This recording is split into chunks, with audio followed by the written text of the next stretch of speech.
অধ্যাদেশ কি পাস হয়েছে জানি না, আগে প্রজ্ঞাপনটা আমরা দেখি। প্রজ্ঞাপন আকারে প্রকাশ হওয়ার পরে আমরা ওটা বুঝতে পারবো। তবে সরকার আগে থেকেই একই দিনে, অর্থাৎ জাতীয় নির্বাচন এবং গণভোট একই দিনে হওয়ার ব্যাপারে তারা দৃঢ় অভিমত ব্যক্ত করেছেন।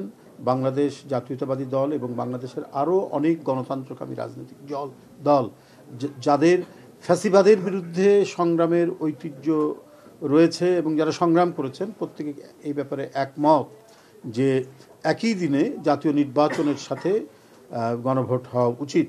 এ ব্যাপারে এদেশের মানুষ, সাধারণ জনগণ এবং আমি দেখেছি সরকারের অনেক উপদেষ্টারাও এই বিষয়ে কথা বলেছেন।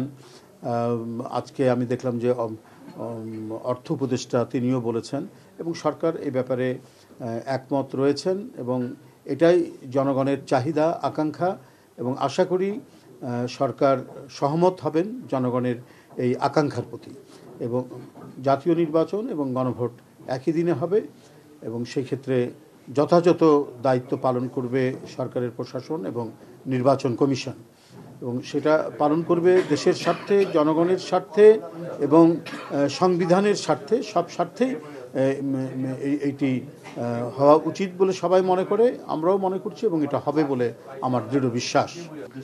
আমরা আগে দেখেছি যে একটা প্রশ্নই রাখা হয় অথবা স্পেসিফিকভাবে পয়েন্ট করে করে রাখলে পরে মানুষ এটা বুঝতে পারতো। এটা যেটা উনি বলেছেন আমি দ্বিমত পোষণ করি না, তবে এখন কিভাবে রেখেছেন এটা সম্পূর্ণ মানে প্রজ্ঞাপন আকারে এটা প্রকাশিত না হওয়ার পর তো আমরা এ ব্যাপারে কোনো মন্তব্য করতে পারি না। আগে দেখা যাক কী হয়। আমি প্রথমেই বলেছিলাম যে এখানে কোনটা হা কোনটা না জনগণ কিভাবে দেবে এ ব্যাপারে সুস্পষ্ট ছিল না।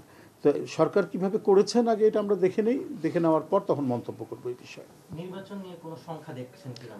আমি তো এমনি দেখি না, সাধারণ মানুষের মধ্যে কেউ কোনো সংখ্যা দেখছেন বলে আমি মনে করি না।